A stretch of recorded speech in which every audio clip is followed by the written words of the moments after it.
کیا آپ یہ بتانا پسند کریں گے کہ ایس ایس جی کے میجر شہریار کی قیادت میں آپ کے لوگوں نے رینجرز کی یونیفارم پہن کر عمران خان کو اسلام آباد ہائی کورٹ سے گرفتار کیا تھا یا نہیں کیا تھا؟ پہلا سچ۔ دوسرا سچ، آپ یہ بولیں گے کہ میجر شہریار کو رینجرز کی وردی پہننے کی کیا ضرورت تھی یا ان کے ساتھیوں کو جو ایس ایس جی سے تھے؟ تیسرا سچ، ایس ایس جی کے لوگوں کو عمران خان کو گرفتار کرنے کی کیا ضرورت تھی؟ یہ فوج کا کام ہے۔ چوتھا سچ، ایک مقبول ترین لیڈر کو دھکے دینے کو، گریبان سے پکڑنے کو، بے عزت کرنے کو، اس کے ساتھیوں کو مارنے کو، اس پر ڈنڈا لے کر حملہ کرنے کو کس نے احکامات دیے تھے؟ کیا آپ یہ سچ بولیں گے؟ اس کے بعد سر، کیا آپ یہ سچ بولیں گے؟ میں امید کروں گا کہ جان کی امان پاؤں گا، اور آپ کیونکہ آپ نے پریس کانفرنس کی ہے، آپ خود اس معاملے کو آپ نے اوپن کیا ہے، تو ہم سوال کر رہے ہیں، کیا آپ ہمیں سچ بتائیں گے کہ جب ارشد شریف دبئی چلا گیا تھا تو کیا ارشد شریف کو وہاں سے کس نے نکلوایا؟ وہاں پر فوٹیج بھی دبئی گورنمنٹ کے پاس موجود ہے، جو لوگ ان کی بلڈنگ میں جانے کی کوشش کرتے رہے اور وہ غالباً سب کچھ کرتے رہے۔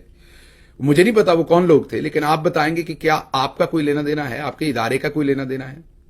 کیا سر یہ آپ سچ بتائیں گے کہ جب ارشد شریف کی شہادت ہو گئی اور ان کی میت ابھی جنازہ ہو رہا تھا اور ان کے جنازے کی کوریج ہو رہی تھی، میرا خیال کسی شخص میں ذرا سا بھی رحم ہو یا ایون فہم پرستی ہو، معاملہ پرستی ہو، معاملہ فہمی ہو، تو وہ ایسے وقت میں کبھی پریس کانفرنس نہیں کرے گا، بعد میں کر لے گا، ان کا جنازہ ہو کے ان کی جب میت دفن ہو جائے، کیونکہ وہ لوگ جنازہ ہی تو پڑھ رہے تھے، کچھ اور تو وہاں نہیں ہو رہا تھا نا، کوئی ملک کے خلاف وہاں پر مظاہرہ نہیں ہو رہا تھا، کسی ادارے کے خلاف نہیں ہو رہا تھا۔ ارشد شریف جس نے ادارے کی، آپ نے بعد میں آپ لوگوں نے مانا بھی کہ اس نے ادارے کی بڑی خدمت کی، پاکستان کی بڑی خدمت کی، 5th جنریشن وار بڑی لڑی اس شخص نے، اس کا بھائی شہید ہوا تھا پاکستانی فوج کے اندر، میجر تھے اس کے بھائی، اور وہ ناردرن جو ہماری ساری کی ساری اوپر انسٹالیشنز ہیں وہاں پر وہ دہشت گردوں سے لڑتے ہوئے شہید ہوئے تھے۔ ان کے والد پاکستان نیوی میں ایک اعلیٰ آفیسر رہے، وہ بیٹے کی شہادت کی خبر سن کے وہ اسی دن اللہ کو پیارے ہو گئے۔ ارشد شریف نے 2 گھر کے اندر سے میتیں دفنائی تھیں، اکلوتا مرد تھا ارشد شریف اپنے گھر کا۔ ارشد شریف کے گھر میں کوئی مرد نہیں تھا جو اس کے جنازے کو کندھا دیتا۔ کیا D G I S P R کو اور D G I S I کو اس دن کندھا دینا چاہیے تھا یا مقابلے میں پریس کانفرنس کرنی چاہیے تھی؟ یہ آپ سچ بولیں گے سر؟ آپ لوگوں نے اسی دن اسی مومنٹ یہ پریس کانفرنس کیوں کی تھی سر؟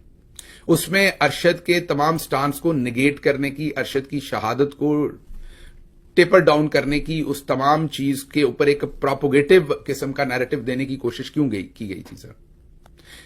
آپ کو کیا ضرورت تھی این اسی وقت پریس کانفرنس کرنے کی؟ اس کے احکامات کس نے دیے تھے؟ چلیں آگے بڑھتے ہیں، اس بات کا تو آپ شاید جواب دے ہی دیں گے۔ جب عمران خان صاحب کو گولیاں ماری گئیں، حملہ کیا گیا، میں بھی ہاسپٹل میں تھا ان کے ساتھ، ان کی ایف آئی آر کے لیے پوری رات، اگلا دن، اس کے کئی اگلے دن کوشش کی گئی۔ ان کی ایف آئی آر کس نے درج نہیں ہونے دی تھی سر؟ ان کی ایف آئی آر درج نہ کرنے کے لیے پولیس پر، پنجاب گورنمنٹ پر کس نے پریشر ڈالا تھا؟ معذرت۔ کیا آپ بتانا پسند کریں گے کہ عمران خان کے گھر پر جب حملہ کروایا تھا، گیٹ توڑا تھا، تو پیچھے سے احکامات کس کے تھے؟ آپ نے کہا سچ بولیں گے۔ کیا آپ بتانا پسند کریں گے کہ اغوا برائے بیان کون کرواتا تھا؟ زبردستی طلاقیں کون کرواتا تھا؟ کون پاکستان تحریک انصاف کے لوگوں کو اغوا کر کے کہتا تھا کہ پاکستان تحریک انصاف کو چھوڑ دیا جائے؟ میرے اس منہ پہ سر یہاں سے جبڑا توڑا ہے، آپ سچ بتانا پسند کریں گے کس نے توڑا تھا؟ میرے منہ کی اس جگہ پر بوٹ رکھ کر مجھے عمران خان کے خلاف بیان دینے کو مسئلہ گیا تھا یہاں سے۔ اب بتانا پسند کریں گے سر کہ یہ کس نے کیا تھا، کس کے احکامات پر ہوا تھا؟ مجھے ننگا کر کے تشدد کیا گیا تھا، کرنٹ لگایا گیا تھا، صرف اس لیے کہ میں کہہ دوں کہ عمران خان فوج مخالف بیانیہ بناتا ہے، اور مجھے اسی نے کہا تھا، اور عمران خان فوج مخالف ہے، اور پھر کہا گیا تھا پھر تمہیں چھوڑ دیں گے، عمران خان کو پکڑ لیں گے، تمہاری زندگی آسانی ہو جائے گی۔ کس نے کہا تھا سر؟ بتانا پسند کریں گے؟ اور بھی بہت کچھ کھول کے یہاں رکھ سکتا ہوں جو میرے ساتھ ہوا اور مجھے کہا گیا اور مجھ سے بیان مانگے گئے، لیکن چلیں وہ پھر کسی اور وقت کے لیے چھوڑتے ہیں۔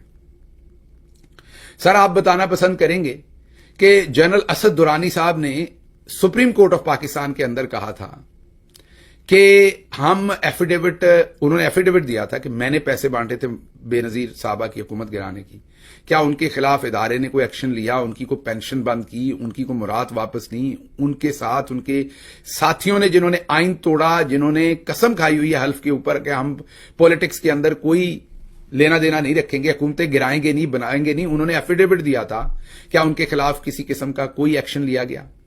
کیا سچ بتانا پسند کریں گے سر کہ جنرل باجوہ نے, ان کے حواریوں نے جو ابھی بھی بیٹھے ہوئے ہیں, ابھی بھی یونیفارم میں ہیں بہت سارے, انہوں نے 9 اپریل کو جس طریقے سے عمران خان کی حکومت گرائی, اس سے پہلے جو گاڑیاں لگیں, اب باہر جو پریزن وینز بلائی گئیں, جو سب کچھ کیا گیا, جو ہماری پارٹی کے سینئر ترین لوگوں کو 3 دن تک پارلیمنٹ کے اندر ڈیبیٹ ہونی تھی سر, ووٹ آف کانفیڈنس ہونے سے پہلے, کیا پھر speaker national assembly Asad Umar صاحب اور دوسرے لوگوں کو جنرل باجوہ نے اور آپ کے سینئر افسران نے پریشرائز نہیں کیا تھا کہ آج کے آج 9 اپریل کو ووٹ آف نو کانفیڈنس ہوگا؟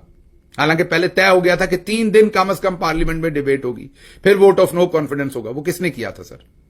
کیا آپ بتائیں گے سر کہ اس دن جو اسلام آباد ہائی کورٹ تھی وہ کس نے کھلوائی تھی, جو سپریم کورٹ تھی وہ کس نے کھلوائی تھی؟